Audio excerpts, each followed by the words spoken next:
Hello बच्चों, उम्मीद करता हूँ कि आपकी तैयारी अपने नीट के एग्ज़ाम के लिए, अपने बोर्ड एग्ज़ाम के लिए एकदम बढ़िया, एकदम शानदार चल रही है। This is Pratap Verma, your physics educator. और इस सीरीज़ के अंदर हम क्या करते हैं बच्चों, एनसीईआरटी ले करके लाइन बाय लाइन हम उसको समझते हैं, सीखते हैं। एनसीईआरटी में जितने कॉन्सेप्ट्स दिए हुए हैं, डेरिवेशंस दिए हुए हैं, क्वेश्चंस दिए हुए हैं, सब कुछ हम करते हैं। क्यों करते हैं हम ऐसा? बिकॉज एनसीईआरटी बोर्ड एग्जाम के लिए या किसी भी कॉम्पिटिटिव एग्जाम के लिए, चाहे वो नीट है, चाहे वो जेईई में, किसी के लिए भी हमारे लिए सबसे इंपॉर्टेंट किताब है। ठीक है, so that is what we do. और इस लेक्चर सीरीज के अंदर मैंने इलेक्ट्रोस्टैट्स में इलेक्ट्रिक चार्जेस एंड फील्ड्स, इस चैप्टर के ऊपर ऑलरेडी 2 लेक्चर्स ले लिया। ये मेरा तीसरा लेक्चर है। इस लेक्चर के अंदर हम लोग मोस्टली बात कर रहे होंगे कूलम्स लॉ की, सुपरपोजिशन प्रिंसिपल की और इनकी एप्लीकेशंस की। ठीक है, ये हम लोग कवर करने वाले हैं बच्चों।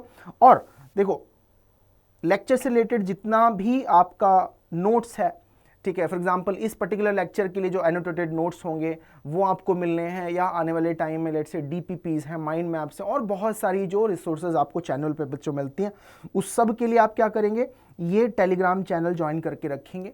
यहाँ से आपका कम्युनिकेशन स्मूथ होगा। नहीं कर रखा है तो इसको सब्सक्राइब जरूर करके रख लीजिए। अदर देन दैट, आपकी प्रिपरेशन को बूस्ट करने के लिए बहुत सारे रिसोर्सेज आपको मिलेंगे anandmoney.com पे। ठीक है बच्चों, एडिशनली आप लिंकट्री जो हमारा ये अकाउंट है इसको भी आप फॉलो कर लें। इंस्टाग्राम पे भी आप लोग हमको फॉलो कर लें, ताकि आपके साथ हमारा ये संवाद, कम्युनिकेशन कंटिन्यूअसली हमेशा बना रहे। ठीक है, एक और इंपॉर्टेंट इन्फॉर्मेशन मैं आपके साथ में शेयर करना चाहता था बिफोर स्टार्टिंग द वीडियो, वो ये बच्चों कि अगर आपने ये सोचा है कि हमें इस बार नीट का एग्जाम निकालना ही निकालना है, और एक फोकस्ड तरीके से, स्ट्रक्चर्ड तरीके से ना, एक सेलेक्ट ग्रुप के साथ में पढ़ करके हमें आगे बढ़ना है, थोड़ा सा हम उसके लिए चाहे हमें एडिशनल थोड़ा सा रिसोर्सेज अपने खर्च करने हो, तो आपके लिए बहुत अच्छी अपॉर्चुनिटी है। अनअकैडमी के प्लस और आइकॉनिक सब्सक्रिप्शंस आप ले सकते हो आनंद कोड के साथ। आप इस कोड के साथ में अगर लोगे ANAND, इस कोड के साथ में अगर लोगे तो आपको मैक्सिमम डिस्काउंट्स मिल रहे होंगे। ठीक है, और देखिए आइकॉनिक सब्सक्रिप्शन अगर आप लेते हो तो मतलब एकदम आपको पढ़ने में मज़ा आ जाएगा। टीचर्स के साथ में आपको लाइव इंटरेक्शन मिलेगा, इंटरेक्टिव क्लासेस मिलेगी। ठीक है, आपको डेडिकेटेड जो है डाउट फैकल्टीज मिलते हैं। ठीक है, इसके अलावा कोर्स काफ़ी स्ट्रक्चर्ड होता है, स्ट्रक्चर्ड तरीके से टेस्ट होते हैं, क्विजेज होते हैं, आपका परफॉर्मेंस इन्हेंस करने के लिए आपको सपोर्ट दी जाती है, मेंटरशिप प्रोवाइड करी जाती है। तो this is a very very good choice. And बच्चों, अगर आपको यह है कि हमें तो टीचर से आमने सामने फिजिकल क्लासरूम में पढ़ना है, हमें अपने पीयर ग्रुप के साथ में, इंटरेक्शन के साथ में सीखना है, एक लाइव माहौल में सीखना है, तो ये इंफॉर्मेशन आपके लिए और भी इंपॉर्टेंट है। हमारे ऑफलाइन सेंटर्स अनअकैडमी के खुल रहे हैं अलग अलग शहरों में। ये डिटेल आप सारी की सारी पता कर सकते हो इस हेल्पलाइन नंबर पे, और इन सेंटर्स पे आप पढ़ सकते हो, एनरोल कर सकते हो। आनंद सर की टीम के साथ में, उम्मीद टीम के साथ में अगर आपको नोएडा में डायरेक्टली पढ़ना है तो आप वो भी कर सकते हो, और सारी की सारी क्वेरीज आपकी इस हेल्पलाइन नंबर पर रिजॉल्व हो जाएंगी। Anything related to the admissions, enrolment and any academic query as well. ठीक है, so I thought this is very important for you, so I shared. चलिए, अब आज का जो टॉपिक है, आज का जो मुद्दा है, एनसीईआरटी के ऊपर जो हमारा फोकस था आज के इस वीडियो के अंदर या इस लेक्चर के अंदर, उसके ऊपर बच्चों फोकस करते हैं। देखिए, in the previous lecture I talked about properties of charges, I talked about किस तरीके से चार्जिंग होती है मटेरियल की, इंडक्शन के मेथड से, फ्रिक्शन के मेथड से किस तरीके से हम चार्जिंग कर सकते हैं, या प्रॉपर्टीज क्या क्या हो सकती हैं चार्जेस की, इन सब बातों, इन सब चीज़ों के बारे में हमने डिस्कस किया था। अब इसके रिलेटेड कुछ क्वेश्चंस भी एनसीईआरटी में दिए हुए हैं बच्चों, और ट्रस्ट मी कि नीट में आपसे, बोर्ड एग्जाम्स में आपसे इस तरीके के सीधे सीधे क्वेश्चंस पूछे जा सकते हैं। ठीक है, तो इनको बिल्कुल भी इग्नोर करके, छोड़ करके नहीं चलना है। मैं आपके साथ डिस्कस करते हुए ये क्वेश्चंस चलूंगा। ठीक है, for example this question over here, have a look at this question, what does it say? This says if 10 to the power 9 electrons move out of a body to another body every second, एक second में इतने electrons निकल जाएंगे, how much time is required to get a total charge of 1 coulomb on the body? ठीक है, total 1 coulomb charge होने में कितने टाइम की जरूरत पड़ेगी? तो पहले तो एक काम करते हैं, एक सेकंड में कितना चार्ज निकल गया यही कैलकुलेट कर लेते हैं, and that is exactly what is being done over here. देखो, बॉडी से चार्ज बाहर निकल रहा है, कितना? 10⁹ इलेक्ट्रॉन्स। एक इलेक्ट्रॉन का चार्ज हमको पता है, तो एक इलेक्ट्रॉन के चार्ज से 1.6 10⁻⁹, उससे अगर हम मल्टीप्लाई कर लेंगे किसको, 10⁹ को, नंबर ऑफ इलेक्ट्रॉन्स को, तो हमें पर सेकंड कितना चार्ज बाहर जा रहा है ये पता चल जाएगा। ठीक है, ये लेकिन एक सेकंड के अंदर चला जा रहा है बाहर। एक सेकंड के अंदर निकला इतना, तो मैं लेट्स से एक दिन के अंदर कितना निकलेगा वो भी कैलकुलेट कर सकता हूं। भाई एक दिन के अंदर 24 घंटे होते हैं, 24 घंटे यहाँ पे आपके पास में हो गए, एक घंटे में फिर उसके बाद में 60 मिनट होती हैं, एक मिनट के अंदर फिर 60 सेकंड्स होते हैं, तो इतने सेकंड्स हो गए, है ना। तो एक सेकंड में जो मैंने चार्ज कैलकुलेट किया था उसको मैं क्या करूंगा, उसको मैं मल्टीप्लाई कर दूंगा इस नंबर के साथ में, तो I will get the number, the amount of charge that will flow out in a particular day.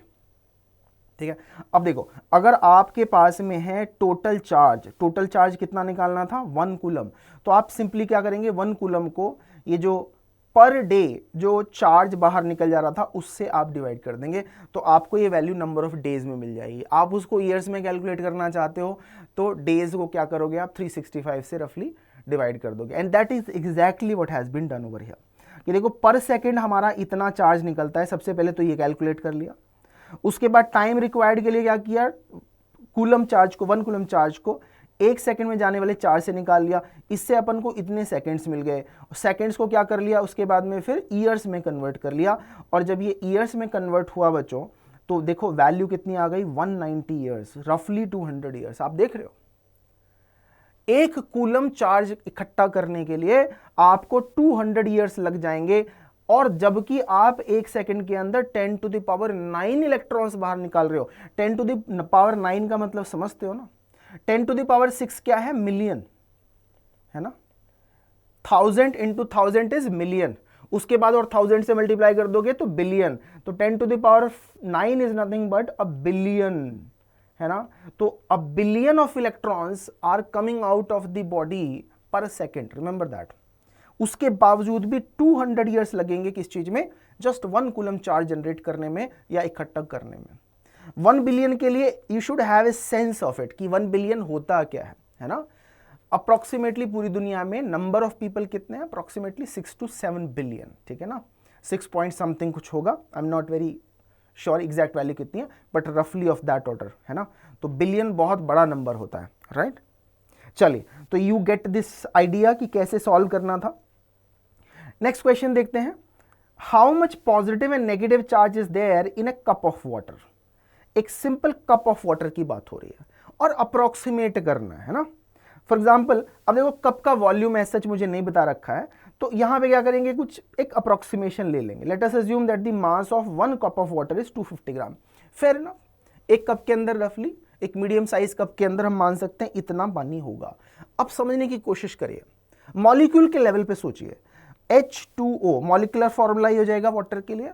इसमें आप देख रहे हो कि 2 ऑक्सीजन के एटम होंगे, सॉरी 2 हाइड्रोजन के एटम होंगे, H2O। एक अगर मैं मॉलिक्यूल की बात करता हूं तो 2 हाइड्रोजन के एटम्स हैं और एक हमारा ऑक्सीजन का एटम है, ठीक है। उसके बाद अपन इनका एटॉमिक नंबर जानते हैं। हमें पता है कि यहाँ पे हाइड्रोजन के केस में एटम में 1 प्रोटॉन होगा, 1 अपना इलेक्ट्रॉन होगा, और यहाँ पे क्या हो जाएगा, 8 इलेक्ट्रॉन्स होंगे और 8 प्रोटॉन्स होंगे, है ना, एटॉमिक नंबर के हिसाब से। तो अगर मैं एक मॉलिक्यूल की बात करूं H2O की, तो इसमें बच्चों 10 इलेक्ट्रॉन हो जाएंगे और ऐसे ही 10 करके प्रोटॉन हो जाएंगे। ओवरऑल ये न्यूट्रल रहेगा, लेकिन number of electrons, number of protons की बात करें तो इतना हो जाएगा, ठीक है। और इसको पॉजिटिव और नेगेटिव चार्ज अलग अलग निकालना है। देखो क्योंकि सारा का सारा मटेरियल इलेक्ट्रिकली न्यूट्रल है ना, क्योंकि सब कुछ इलेक्ट्रिकली न्यूट्रल है, तो जितना पॉजिटिव चार्ज होगा उतना ही नेगेटिव चार्ज होगा। तो एक अगर हमने निकाल लिया तो दूसरा भी निकल गया। तरीका क्या है निकालने का, तरीका देखो ये है कि आप 250 ग्राम जो आपका वाटर का अमाउंट है, इस वाटर के अमाउंट में आप क्या करेंगे, नंबर ऑफ मोल्स कैलकुलेट करेंगे। नंबर ऑफ मोल्स वो कैसे कैलकुलेट करेंगे, वो कैलकुलेट करेंगे बाय यूजिंग मॉलिक्यूलर वेट। और जब नंबर ऑफ मोल्स मिल जाएंगे तो उसे एवोगैड्रो नंबर से मल्टीप्लाई करके क्या मिल जाएगा अपन को, नंबर ऑफ मॉलिक्यूल्स मिल जाएगा।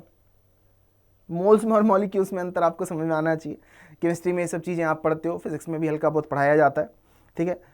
तो नंबर ऑफ मोल्स कैलकुलेट किए, एवोगैड्रो नंबर से मल्टीप्लाई करके नंबर ऑफ मॉलिक्यूल्स निकाल लिए, और एक मॉलिक्यूल के अंदर आप देख रहे हो कि कितने 10 प्रोटॉन है, तो अगर मैं पॉजिटिव चार्ज की बात करूं तो उसको 10 से मल्टीप्लाई कर दिया और फिर प्रोटॉन के चार्ज से, यानी कि 1.6 इंटू 10⁻⁻19 कूलम से मल्टीप्लाई कर दिया, तो अपन को पूरा का पूरा चार्ज मिल जाएगा किसमें, 250 ग्राम ऑफ वाटर के अंदर जो होगा। And that is exactly what has been done here in NCERT. Molecular mass या मॉलिक्यूलर वेट निकाला, एक मोल में इतने मॉलिक्यूल्स होते हैं, यानी कि 18 ग्राम के अंदर इतने मॉलिक्यूल्स होंगे, 250 ग्राम में कितना मोल हुआ, कितना मॉलिक्यूल्स हुआ, कैलकुलेट कर लिया, फिर 10 से मल्टीप्लाई किया और फिर चार्ज ऑफ इलेक्ट्रॉन से मल्टीप्लाई कर दिया। तो कैलकुलेशंस करनी पड़ी, बट अल्टीमेटली नंबर ऐसा आ गया। क्या ऐसा क्वेश्चन सर नीट में पूछा जा सकता है? बिल्कुल पूछा जा सकता है। क्या ऐसा क्वेश्चन बोर्ड एग्जाम में पूछा जा सकता है? बिल्कुल पूछा जा सकता है। ठीक है, एनसीईआरटी आपके लिए एकदम बेस है, ये डिफाइन करता है कि क्या चीज़ें आपके सिलेबस में हैं, क्या चीज़ें आपको अच्छे से समझनी है, क्या नहीं करना है, क्या करना है। ठीक है, चलो यहां तक की बातें हुई। अभी तक हमने कूलम्स लॉ की बात नहीं करी है अभी तक इस लेक्चर के अंदर। अभी तक प्रीवियस 2 लेक्चर्स के अंदर जो भी हमने कवर किया था उसके बेसिस पे एनसीईआरटी में कुछ क्वेश्चंस थे, वो बच्चों हमने सॉल्व किए। ठीक है, चलो अब बात करते हैं कूलम्स लॉ की। एनसीईआरटी बहुत क्लियरली इस बात को आपको समझाता है, ये लाइंस आपको सारी की सारी बातें बहुत क्लियरली बताता है कि कूलम्स लॉ की सिग्निफिकेंस क्या है, कूलम्स लॉ क्यों इंपॉर्टेंट, कूलम्स लॉ हमें क्या बताता है। ठीक है, कुछ शुरू की लाइंस पे ध्यान दो। Coulomb's law is a quantitative statement, मैं इसका मतलब समझाऊंगा जैसे मैं आगे बढ़ूंगा। It is a quantitative statement about the force between 2 point charges when the linear size of the charged bodies are much smaller than the distance separating them, then in that situation the size may be ignored and the charged bodies are treated as point charges। ठीक है, 2 बातें यहां पे आई। एक तो ये कि अगर बॉडी का साइज सेपरेशन के कंपैरिजन में बहुत छोटा है तो आप क्या करो, उसको पॉइंट चार्ज की तरह ट्रीट कर लो। फॉर एग्जांपल अगर छोटे छोटे स्फीयर्स हैं, उनके बीच में ठीक ठाक separation compare to the radius, let's say radius है जस्ट उसकी 1 सेंटीमीटर और उनके बीच में सेपरेशन है 1 मीटर, तो उस सिचुएशन में आप उसको रफली पॉइंट मास की तरह ट्रीट कर सकते हो। एक तो ये बात आपको यहां से समझ में आ जानी चाहिए, आपको क्लियरली बताया जा रहा है कि आप ऐसा कर सकते हो। दूसरी बात, ये एक क्वांटिटेटिव स्टेटमेंट है, मतलब आपको यहां पे चार्जेस कितने हैं, उसके कॉरस्पॉन्डिंग कितना फोर्स होगा, आप नंबर्स यूज करके कैलकुलेशंस कर सकते हो, है ना। जस्ट एक क्वालिटेटिव स्टेटमेंट नहीं आएगा कि भाई पॉजिटिव चार्ज नेगेटिव चार्ज को अट्रैक्ट करता है, फोर्स बढ़ गया या कम हो गया, जैसे ऐसी बात नहीं होगी। एग्जैक्टली नंबर्स लेकर के आप कैलकुलेशंस करके चीजों को देख सकते हो, दैट्स द आइडिया। एक और इंटरेस्टिंग बात मैं आपको यहां पर बता दूं, आप इस बात को समझ करके चलें कि देखिए इस डिस्कशन में जब से हमने ये चैप्टर पढ़ना शुरू किया तब से अभी तक जब भी चार्ज के बारे में बात हुई है तो हमने चार्ज के बारे में केवल क्वांटिटेटिव स्टेटमेंट्स, क्वालिटेटिव स्टेटमेंट्स दिए हैं। मतलब 2 टाइप के चार्जेस हैं, उनके बीच फोर्स ऑफ अट्रैक्शन या रिपल्शन लगता है। ठीक है, इस टाइप की बातें ही हमने करी है, लेकिन एग्जैक्ट नंबर्स हमने नहीं दिए हैं। हमने इस टाइप की बात जरूर करी है कि यहाँ चार्ज ज़्यादा हो गया, कम हो गया, है ना, इसमें अट्रैक्शन रिपल्शन हो गया, लेकिन एग्जैक्ट नंबर्स दे करके हमने बात नहीं की। कूलम्स लॉ के साथ में नंबर्स के साथ में डील करना हमें यहां पे देखने को मिलेगा। ठीक है, इनफैक्ट आप देखोगे यहां पे दूसरी इंपॉर्टेंट बात आप यहां पे नोटिस करोगे कि इनफैक्ट कूलम्स लॉ को बच्चों यूज करके आप चार्ज के लिए यूनिट डिफाइन करते हो, है ना। तो चार्ज की जो यूनिट है 1 कूलम, ये यूनिट एक तरीके से the amount of charge which is called to be 1 coulomb, ये हम कैसे डिफाइन करते हैं, ये हम कूलम्स लॉ यूज करके एक्चुअली डिफाइन करते हैं। इस बात को आप यहां पे थोड़ा सा समझने की कोशिश करेंगे, नोट करने की कोशिश करेंगे। ठीक है, तो अदर देन दैट देखिए पूरा का पूरा आपको मैं कहूंगा कि इलेक्ट्रोस्टैटिक्स का, इलेक्ट्रोमैग्नेटिज्म का मैं कहूंगा कि ये बेस है कूलम्स लॉ, उसके बाद में ही आप आगे की बातें समझना शुरू करते हो। ठीक है, चलिए बाकी मेरे ख्याल से मैथमेटिकल स्टेटमेंट या स्टेटमेंट लैंग्वेज में सबको पता होता है, फिर भी मैं यहाँ से एक बार कवर कर दे रहा हूँ इसको कि the statement of Coulomb's law is कि force between 2 point charges, the force between the point charges will be what kind? It varied inversely as the square of the distance between the charges। and it was directly proportional to the product of magnitudes of the two charges and acted along the line joining the two charges. ठीक है, experimental law है ना, please understand this कि this law is an experimental law. Coulomb did experiments based on them, he figured out this law. He figured out कि अगर मैं charges के बीच का सेपरेशन बढ़ा देता हूं तो बहुत तेजी से फोर्स कम हो जाता है. इनफैक्ट अगर मैं डिस्टेंस डबल कर दूंगा तो फोर्स 1/4 हो जाएगा, डिस्टेंस में हाफ कर दूंगा तो फोर्स 4 टाइम हो जाएगा, है ना. तो ये उसने डिस्कवर किया. और साथ में अगर चार्जेस बढ़ा देते हैं तो प्रोडक्ट के प्रोपोर्शनल फोर्स बढ़ जाता है. तो on the basis of experiment he figured out these things and he mathematically expressed this like this. ठीक है, this is how he mathematically expressed the whole thing कि force is proportional to the product of charges q1 and q2 and then inversely proportional to r square. proportionality constant को क्या ले लिया गया, k ले लिया गया. यहां पे और समझने की बात क्या है कि देखो ये proportionality constant k जो है ये असल में एक arbitrary constant है, ये एक arbitrary constant है. बिकॉज इस लॉ के पहले अगर आप देखो तो इस लॉ के पहले, इस लॉ के बिना चार्ज की क्या यूनिट होगी, चार्ज को क्वांटिफाई कैसे करें, ये हमारे पास इसका कोई जवाब नहीं है. ठीक है, so once you use this law तो इस लॉ को यूज करके आप क्या करोगे, चार्ज की यूनिट डिफाइन करोगे. तो फॉर एग्जांपल अगर मैंने k की एक वैल्यू स्पेसिफाई कर दी तो अकॉर्डिंगली जो चार्ज, अमाउंट ऑफ चार्ज होगा एक कूलम के अंदर, that amount of charge will be defined. ठीक है ना. For example I tell you कि अगर क्या k की वैल्यू जो है SI सिस्टम है उसको 9 × 10⁻9 लिया गया है. ओके, SI सिस्टम के अंदर अगर वैक्यूम के अंदर दो चार्जेस रखे हुए हैं, उनके बीच में हम फोर्सेस के लिए कूलम्स लॉ अप्लाई कर रहे हैं, तो k की वैल्यू कितनी होगी बच्चों, इतनी होगी. ये वैल्यू ली गई है. अगर ये वैल्यू ले ली गई तो आप सोचो इसका मतलब ये होगा कि F will be equal to 9 × 10⁻9 into 1 into 1 upon 1 square if there are two charges of 1 coulomb separated by a distance of 1 meter. You see this? अगर 1 coulomb चार्ज के 2 पॉइंट चार्जेस हमारे पास में है. ठीक है, मैं इसको थोड़ा सा और स्पेस लेकर के समझा देता हूं ऑन द नेक्स्ट पेज. देखिए 1 कूलम और 1 कूलम के ये दो चार्जेस हैं, इनके बीच का सेपरेशन है कितना, 1 मीटर. तो फोर्स कितना हो जाएगा, 9 × 10⁻9 इंटू 1 × 1 अपॉन 1 स्क्वायर. राइट, ये तो पूरा का पूरा 1 ही हो गया, यानी कि 9 × 10⁻9 न्यूटन. अब यहां तक जब हम पढ़ रहे हैं इलेक्ट्रोस्टैटिक्स, जब हम पढ़ रहे हैं तो उसके पहले Newton's laws of motion, force की यूनिट, ये सब वेल डिफाइंड है. ठीक है, तो आप 1 कूलम चार्ज को कैसे डिफाइन कर सकते हो, आप ऐसे डिफाइन कर सकते हो कि अगर 1 कूलम चार्ज वो चार्ज है जो चार्ज दो चार्ज्ड पार्टिकल अगर पोजेस करेंगे और उनके बीच का सेपरेशन अगर 1 मीटर होगा तो उनके बीच में लगने वाला इलेक्ट्रोस्टैटिक अट्रैक्शन और रिपल्शन का जो फोर्स होगा वो कितना होगा, 9 × 10⁻9 न्यूटन होगा. आप इस तरीके से यूनिट ऑफ चार्ज 1 कूलम को एक्चुअली डिफाइन कर सकते हो. तो that is what Coulomb's law actually does for you. Alright बच्चों, एक और इंपॉर्टेंट बात, आप इसको एज ए नोट याद रख सकते हो, इसको एज ए नोट आप याद रख सकते हो कि फोर्स को मेजर करने के लिए एक बहुत ही सेंसिटिव इंस्ट्रूमेंट होता है, something called a torsion balance.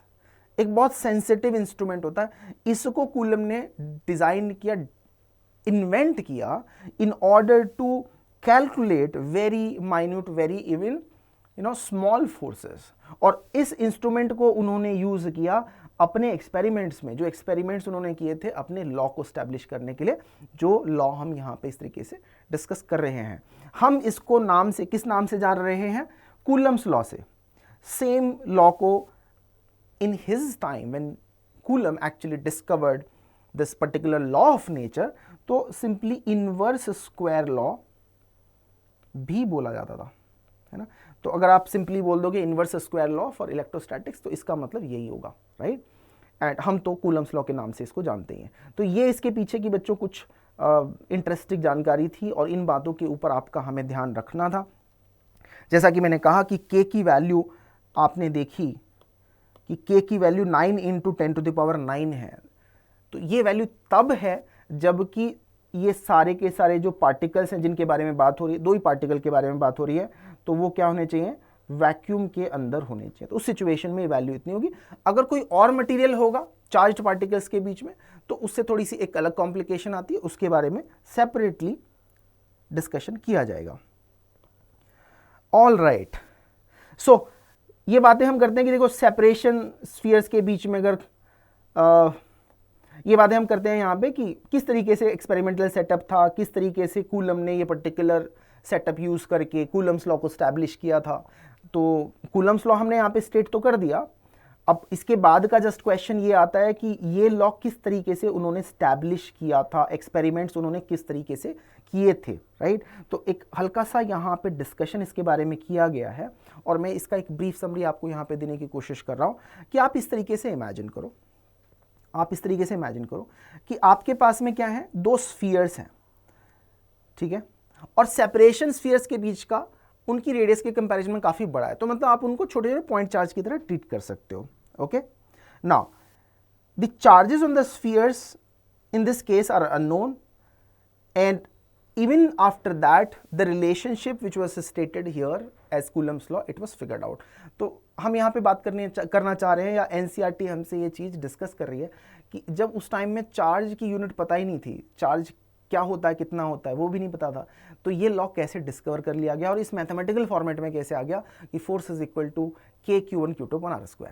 Alright, तो इसके पीछे का डिस्कशन देखो यहाँ पे इन्होंने डिस्कस किया हुआ है कि आप ऐसे इमेजिन करके देखो, ऐसे सोच करके देखो कि हमारे पास में अगर स्फीयर्स हों, हमारे पास में दो स्फीयर्स हों और बिल्कुल वो आइडेंटिकल स्फीयर्स हों, ठीक, बिल्कुल identical, let's say conducting sphere है, तो एक को इमेजिन कर लेते हैं कि ये चार्ज्ड है, दूसरा वाला क्या है, न्यूट्रल है ना। अब क्या करो, इन दोनों को आपस में आप टच कर दो, टच कर दोगे तो दोनों के ऊपर चार्ज कितना हो जाएगा, Q/2। अगर एक पे चार्ज Q था, दूसरे पे 0 था, तो ठीक है। अब एक तीसरा ऐसा ही मान लिया कि आपने क्या किया, एक न्यूट्रल जो स्फीयर है उसको ले आए, मान लिया उसको अब इसके साथ में टच कर दिया, तो अब दोनों पे कितना हो जाएगा, Q/4। तो हालांकि मुझे पता नहीं है कि चार्ज इतना है, लेकिन इतना तो पता चल ही गया सिमेट्री की वजह से कि भाई चार्ज आधा हो गया, चार्ज 1 फिर से आधा हो गया, एंड सो ऑन, है ना। तो जब दो पॉइंट्स के बीच में देखो चार्ज, यहां दो पॉइंट्स की ये जो दो स्फीयर्स हैं उनके लिए देखो, अगर चार्ज लेट्स से Q/2 और Q/2 होगा, है ना, वर्सेस फिर हमने चार्ज को आधा कर दिया Q/4 एंड Q/4, तो इस सिचुएशन में आप समझने की कोशिश करो, अगर कोई एक्सपेरिमेंट करता है, अब तो हमें कूलम्स लॉ पता है, तो उसे क्या रिजल्ट मिलना चाहिए, उसे रिजल्ट यहां पे मिलना चाहिए कि अगर पहले वाले केस में फोर्स F है, तो दूसरे वाले केस में फोर्स कितना हो जाएगा, F/4 हो जाएगा। अगर डिस्टेंस को दोनों के बीच के सेपरेशन को क्या किया जाए, कांस्टेंट ले लिया जाए, तो दोनों के बीच में फोर्स क्या हो जाएगा, 4 टाइम्स हो जाएगा। थोड़ा सा विजिबिलिटी में यहां पे दिक्कत है, तो just give me a minute, I will explain it better like this. देखिए, मैं बोलने की कोशिश कर रहा हूं कि इमेजिन करते हैं कि मेरे पास में दो छोटे छोटे स्फीयर्स हैं और इनके बीच का ये जो सेपरेशन है वो कुछ d है। फोर्स कितना हो जाएगा, Q1Q2/r², ऐसा हो जाना चाहिए। r² की जगह अपन लिख देते हैं Q1Q2/d², इसको हमने d ले लिया। अब इसके ऊपर जो चार्ज है ये वाला, ये है Q/2 और ये वाला है Q/2, तो जब ये मल्टीप्लिकेशन करेंगे तो KQ²/4d² आंसर आ जाएगा। अब सेम प्रॉब्लम में अगर मैं चार्ज को Q/4 कर दूं और सेपरेशन को d ही रखूं, तो कूलम्स लॉ के हिसाब से फोर्स जाना चाहिए KQ²/16d²। सही है? इसका मतलब क्या हुआ, जो ये नया फोर्स F' है वो क्या हो गया हमारा, F/4 हो गया। तो दोनों पार्टिकल्स पे जब मैंने चार्ज को आधा आधा कर दिया तो उनके बीच में लगने वाला फोर्स 1/4 हो गया, अगर डिस्टेंस को हमने क्या रखा, डिस्टेंस को हमने फिक्स रखा। तो ये एक्सपेरिमेंटली देखा गया, this is what coulomb saw experimentally, and similarly he saw कि अगर मैं चार्ज को सेम रखता हूं, सपोज मैं इस सिचुएशन की बात करता हूं, सपोज मैं बात करता हूं इस सिचुएशन की कि Q/2 चार्ज है, तो अपन चार्ज को चेंज नहीं करेंगे, लेकिन एक काम करते हैं, इसको डिस्टेंस को लेट से डबल कर देते हैं, तो ही फिगर्ड आउट कि फोर्स 1/4 हो जाता है, एंड सो ऑन। ठीक है, तो based on that he concluded कि force between the point charges is proportional to Q1 Q2 and it is inversely proportional to 1 square. This is how he experimentally saw the relationship, और इससे conclude किया गया कि F is equal to a proportionality constant K, Q1 Q2 charges का product divided by R square. I hope this is clear to you now. So बाकी सारी चीज़ें मैं ऑलरेडी डिस्कस कर चुका हूँ कि देखो उस टाइम में तो चार्ज की यूनिट भी नहीं बताती, फिर भी उन्होंने फोर्सेस देख लिए, मेजर कर लिए, ये लॉ एस्टैब्लिश कर दिए, सारी चीज़ें मैंने आपको बताई। के सिलेक्शन के बारे में मैंने सारी चीज़ें आपको एक्सप्लेन कर दी। एक और इम्पॉर्टेंट बात आपको यहाँ पे नोट करनी है कि देखो वैक्यूम वाले केस में आप क्या कर सकते हो, के की वैल्यू आप लिखोगे 1/4 पाई एप्सिलॉन नॉट, ये बात मेंशन कर रखी है हमने यहाँ पे। तो इसका कुछ हिस्टोरिकल रीज़न भी है कि ऐसा क्यों लिखते हैं, और एक ऑब्वियस रीज़न इसका ये है कि इसकी वजह से बच्चों कुछ कैलकुलेशंस में आपको मदद मिलती है, कन्वीनियंस मिलती है मैथमेटिकल एक्सप्रेशंस में। तो आने वाले डिस्कशन में ये बातें हम नोट करेंगे, देखेंगे कि k is equal to 1/4 pi epsilon naught लिखने से हमको क्या फ़ायदा मिलता है। ठीक है,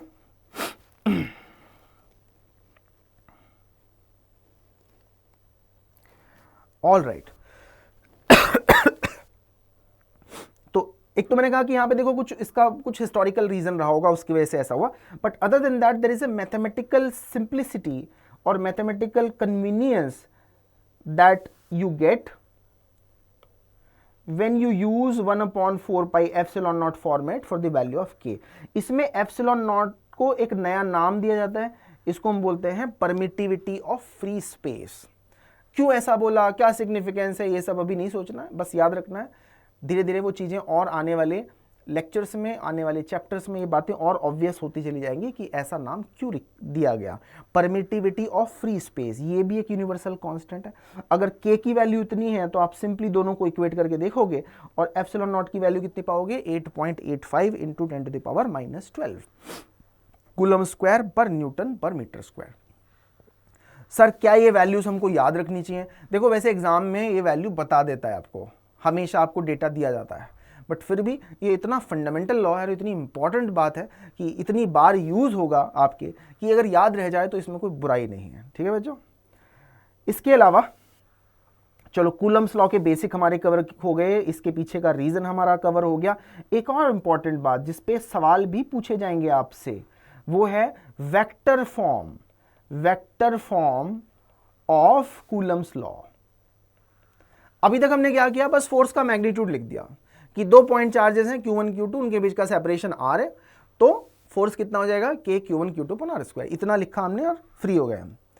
अब हम चाहते हैं, क्योंकि फोर्स एक वेक्टर क्वांटिटी है, तो हम चाहते हैं कि हम उसको वेक्टर के फॉर्म में लिखें, तो उसको हम बोलेंगे कि this is the vector form of Coulomb's law, right.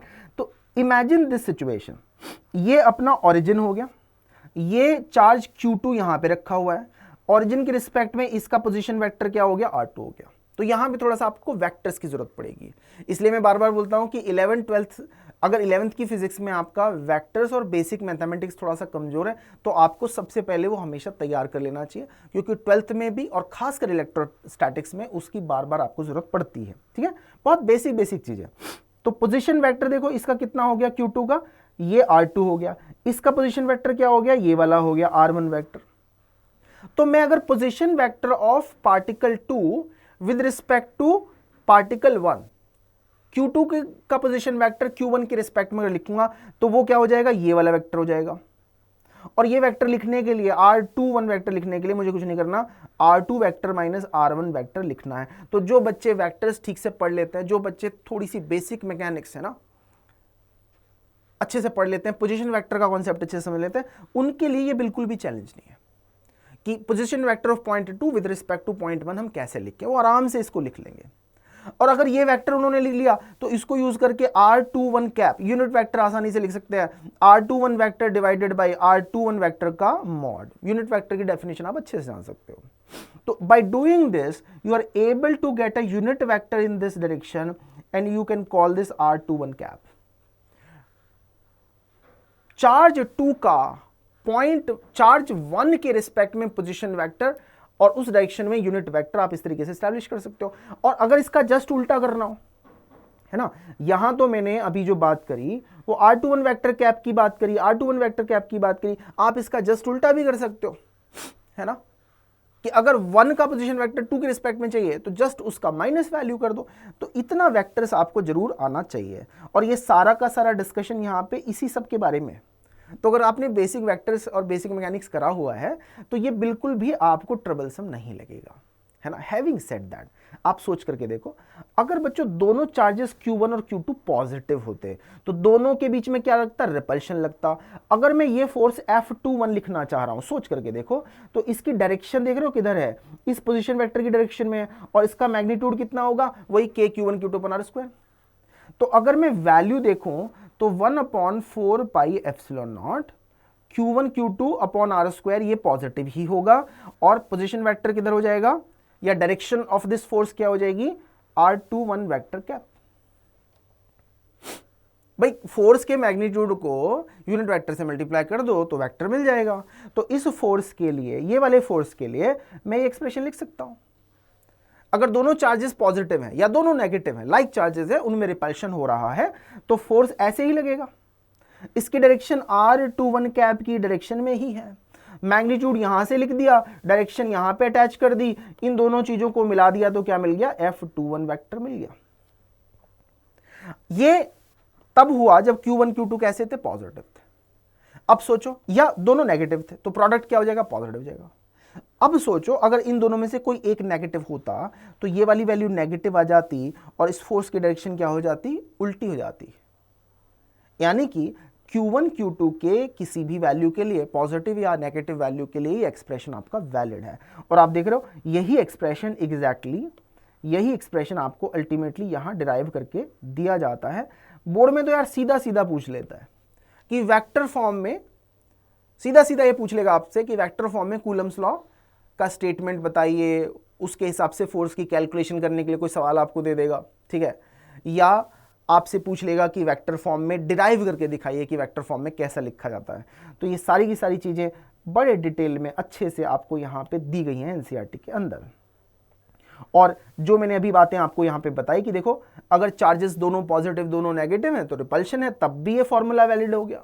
और अगर एक नेगेटिव एक पॉजिटिव है तो उस केस में भी वैलिड हो जाएगा, बिकॉज ये क्वांटिटी नेगेटिव आएगी, इसका नेगेटिव वैल्यू इधर ले आओ और मैग्नीट्यूड को अलग कर लो, minus of R21 cap is equal to R12 cap, है ना। तो जब अट्रैक्शन होगा तो ये वाला यूनिट वेक्टर हो जाएगा, अंदर की तरफ डायरेक्शन हो जाएगी फोर्स की। तो इस तरीके से हम इसको शो कर पाएंगे। Alright, so these are some of the comments in the context of this expression only. ठीक है, चलो, as I was discussing earlier कि अभी सारा का सारा डिस्कशन हुआ है हमारा जबकि चार्जेस वैक्यूम में है। उसके बाद में हम ऐसे सिचुएशन के बारे में बात करेंगे जबकि चार्जेस वैक्यूम में नहीं होंगे, किसी और मीडियम के अंदर रखे होंगे, तब प्रॉब्लम्स के साथ में कैसे डील करना है, that we will discuss later. Now based on what we have learned now till now, let us try to solve a few problems और एग्जाम्पल्स जो कि एनसीईआरटी में हमको दिए गए हैं, उनको थोड़ा सा डिस्कस करते हैं। और उसके बाद सुपरपोजिशन प्रिंसिपल नेक्स्ट लेक्चर में डिस्कस करेंगे, उसके एप्लीकेशंस नेक्स्ट लेक्चर में बच्चों डिस्कस करेंगे। ठीक है, जैसे कि क्वेश्चन देखो, देखने में लग रहा है कि पता नहीं कितना मुश्किल होगा, कितना खतरनाक होगा, लेकिन बहुत बेसिक चीज़ें, इंपॉर्टेंट चीज़ें यहाँ पे मेंशन करी हुई हैं। अच्छे से पढ़ते हुए चले जाएंगे, उसका एक्सप्लेनेशन समझेंगे। देखिए, Coulomb's law for electrostatic force between two point charges and Newton's law of gravitational force between two stationary point masses both have inverse square dependence।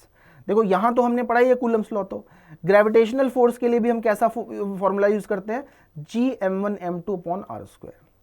तो दोनों में ये इनवर्स स्क्वायर लॉ सेटिस्फाई हो रहा है, दोनों का मैथमेटिकल फॉर्मेट काफी हद तक सेम है। हालांकि दोनों में एक अंतर भी है, देखो मास की जो वैल्यू है वो केवल पॉजिटिव हो सकती है, उसमें पॉजिटिव नेगेटिव का चक्कर नहीं है, दोनों मास पॉजिटिव होते हैं। और फोर्स हमेशा कैसा होता है, अट्रैक्टिव होता है। तो ग्रेविटेशनल फोर्स जो है वो रिपल्सिव नहीं है। लेकिन अगर मैं चार्ज की बात करता हूं तो वो पॉजिटिव भी हो सकता है और वो नेगेटिव भी हो सकता है।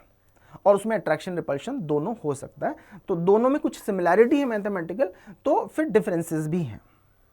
उसके अलावा हम देखेंगे कि ग्रेविटेशनल फोर्स कंपैरिजन में बहुत वीक होता है, इलेक्ट्रोस्टैटिक जो अट्रैक्शन है रिपल्शन है वो कंपैरिजन में काफ़ी ज़्यादा स्ट्रांग होता है। ठीक है बच्चों। चलिए इसके अलावा स्टेटमेंट्स पे ध्यान देते हैं। The distance between the charges and the masses respectively are के इनवर्सली स्क्वायरली प्रोपोर्शनल होता है।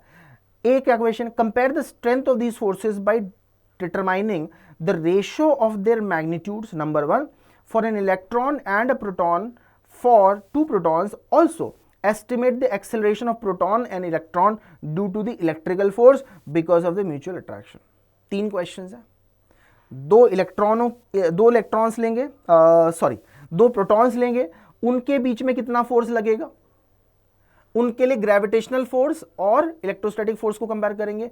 एक प्रोटॉन एक इलेक्ट्रॉन के लिए भी करेंगे, और उसके बाद क्या करेंगे, इलेक्ट्रोस्टैटिक फोर्स की वजह से उनमें एक्सेलरेशन जो जनरेट होगा वो देखेंगे। तो केवल कैलकुलेशंस ही नहीं है, उससे बड़े इंपॉर्टेंट फिजिकल कंक्लूजन्स भी हमें देखने को मिलेंगे। देखिए, तो अगर मैं बच्चों एक प्रोटॉन और एक इलेक्ट्रॉन की बात करूं, दोनों पे मैग्नीट्यूड वाइज सेम फोर्स दोनों पे मैग्नीट्यूड वाइज सेम चार्ज होता है। तो दो इलेक्ट्रॉन्स के बीच, दो प्रोटॉन्स के बीच, एक इलेक्ट्रॉन एक प्रोटॉन के बीच में अमाउंट ऑफ फोर्स जो लगेगा वो सेम होगा मैग्नीट्यूड वाइज। लेकिन होगा क्या, एक केस में अट्रैक्शन लगेगा, दूसरे केस में रिपल्शन लगेगा, depending upon the sign of the charges. तो देखो, फोर्स ऑफ इलेक्ट्रोस्टैटिक इंटरेक्शन निकालने के लिए कुछ नहीं करना, हमको कूलम्स लगाना है, के क्यू1 अपॉन के क्यू1 क्यू2 अपॉन आर स्क्वायर। तो चार्ज दोनों पे कितना हो जाएगा, इलेक्ट्रॉनिक चार्ज ई के बराबर हो जाएगा, तो ई स्क्वायर हो गया। इसकी वैल्यू 10⁻9 होती ही है, और आर की वैल्यू क्वेश्चन में क्या दी हुई है कि दोनों के लिए सेम रखेंगे। ठीक है, क्योंकि हमें तो बस स्ट्रेंथ को कंपेयर करना है, तो कुछ भी डिस्टेंस आर हम यहां पे लेकर के कैलकुलेशंस कर सकते हैं। ग्रेविटेशनल फोर्स के बारे में अब बात करते हैं। कांस्टेंट ऑफ यूनिवर्सल ग्रेविटेशन जी होगा। मास ऑफ प्रोटॉन और मास ऑफ इलेक्ट्रॉन बच्चों अलग अलग है, जो कि देखो यहां पे क्वेश्चन में दिया भी हुआ है, और मास बहुत छोटे हैं। प्रोटॉन का इलेक्ट्रॉन का मास दोनों का ही बहुत ज़्यादा छोटा होता है। तो जब इस सब की मल्टीप्लिकेशन करोगे तो बहुत ही एक स्मॉल नंबर आएगा। तो अल्टीमेटली आप देखो, पहली बात तो जी की वैल्यू बहुत छोटी है, फिर इन दोनों का मास भी बहुत छोटा है, तो ये फोर्स बहुत छोटा होगा और कंपैरिजन में ये फोर्स काफ़ी ज़्यादा होगा। इसलिए जब इन दोनों फोर्सेस को आप कंपेयर करते हो, जब आप इन दोनों फोर्सेस को कंपेयर करते हो, तो ये बच्चों दोनों का रेशियो आता है। Electrostatic force between two charged particles, उनके बीच लगने वाले ग्रेविटेशनल फोर्स से 2.4 इंटू 10⁻13 टाइम्स 39 टाइम्स ज़्यादा है। मतलब 10⁻39 कितना बड़ा है, possibly we can not even perceive that, है ना, इतना ज़्यादा बड़ा है। ठीक है, मतलब gravitational force between proton and electron की कोई औकात ही नहीं है ना, उनके बीच में लगने वाले इलेक्ट्रोस्टैटिक फोर्स के कंपैरिजन में। सेम काम हम कर सकते हैं, बिल्कुल सेम टू सेम काम, किसके लिए, दो प्रोटॉन्स के लिए। उसमें क्या होगा, बस देखो इलेक्ट्रोस्टैटिक फोर्स पे तो कोई असर नहीं पड़ेगा, क्योंकि प्रोटॉन प्रोटॉन में भी सेम चार्ज आएगा, लेकिन मास में यहाँ पे अंतर पड़ जाएगा, तो थोड़ा अंतर पड़ेगा, लेकिन फिर भी वैल्यू फिर भी बहुत ज़्यादा है, बड़ी है ना। इलेक्ट्रोस्टैटिक फोर्स की वजह से जो फोर्स लग रहा होगा, इलेक्ट्रोस्टैटिक इंटरेक्शन की वजह से वो फोर्स अभी भी बहुत ज़्यादा होगा, है ना। तो नटशेल में हम क्या याद रखेंगे इस एग्जाम्पल के बेसिस पे, कि भाई जब कंपैरिजन की बात आ रही हो, electrostatic force between two charged particles and उनके बीच में लगने वाला ग्रेविटेशनल अट्रैक्शन, तो ग्रेविटेशनल अट्रैक्शन बहुत ज़्यादा छोटा होता है, उसका कोई रोल वहाँ पे नहीं बनता। दूसरी तरफ आपने फोर्स तो ऑलरेडी कैलकुलेट कर ही लिया, मान लिया प्रोटॉन और इलेक्ट्रॉन के बीच में आपने फोर्स निकाल लिया। अब प्रोटॉन के मास से डिवाइड करोगे तो उसका एक्सेलरेशन आ जाएगा, इलेक्ट्रॉन के मास से डिवाइड करोगे तो उसका एक्सेलरेशन आ जाएगा। वहां पे तो अपन कुछ नहीं कर रहे, force is equal to mass into acceleration, F is equal to M A, ये फॉर्मूला लगा दे रहे हैं सीधा सीधा। ठीक है, तो this is no big deal, आप एक्सेलरेशन कैलकुलेट कर सकते हो। इसके बेसिस पे आप देखो एक्सेलरेशन आप कैलकुलेट कर सकते हो, और acceleration comes out to be this huge, यानी कि acceleration of proton or acceleration of electrons when they undergo this kind of force or when they experience this kind of force is extremely high, isn't it? ये कोई बहुत छोटा acceleration नहीं है, बहुत extremely large acceleration यहाँ पे हमें देखने को मिलता है। तो क्या conclude करें इससे? इसके बेसिस पे क्या कंक्लूड कर दें? ये कंक्लूड कर सकते हैं कि इलेक्ट्रोस्टैटिक फोर्सेस जो हैं नेचर में बहुत स्ट्रांग फोर्सेस होते हैं, और खासकर ग्रेविटेशन के कंपैरिजन में। बच्चों, इस लेक्चर को मैं यहीं पे स्टॉप करता हूँ। नेक्स्ट लेक्चर में हम फिर से एनसीईआरटी का जो अपना डिस्कशन है उसको कंटिन्यू करेंगे, लाइन बाय लाइन सारी की सारी एनसीईआरटी को समझते हुए, उसके एग्जाम्पल सॉल्व करते हुए, सॉल्व एग्जाम्पल्स भी और एक्सरसाइजेस भी, और उसकी जो रीड बिटवीन द लाइंस वाली जो एक्सरसाइज होती है ना, कि लिखा तो हुआ है लेकिन उसको बहुत काफ़ी अच्छे से समझ लें और उसको यूज़ करने की पोजीशन में हम आ जाएं, तो इस टाइप का हम काम यहाँ पे करेंगे। आई होप आपको वीडियो अच्छा लगा होगा। आप अच्छा लगता है आपको इस वीडियो का कंटेंट तो लाइक कर दीजिए और शेयर करिए अपने दोस्तों के साथ में, they will also benefit from this content. Comment करिए अगर आपके कुछ क्वेश्चंस हैं, अगर आप चाहते हैं कि किसी पर्टिकुलर टॉपिक को हम ज़्यादा बेसिकली टाइम दे करके उस पर कुछ क्वेश्चंस भी कराएं, या किस टाइप की आपकी रिक्वायरमेंट है, कौन से टॉपिक पहले कराए जाएं आपके लिए, राइट। एडिशनली आप क्या चाहते हो इस सीरीज़ के अंदर या इस चैनल के ऊपर, डू लेट अस नो। इस पर्टिकुलर लेक्चर को लेकर के भी अगर आपके कुछ क्वेश्चंस हैं, क्वेरीज हैं, आप कमेंट्स में ज़रूर लिखिए और उसको हम रिस्पॉन्ड डेफिनेटली करने की कोशिश करेंगे, ठीक है। So I will stop this particular lecture here only and I'll see you in the next lecture. Thank you.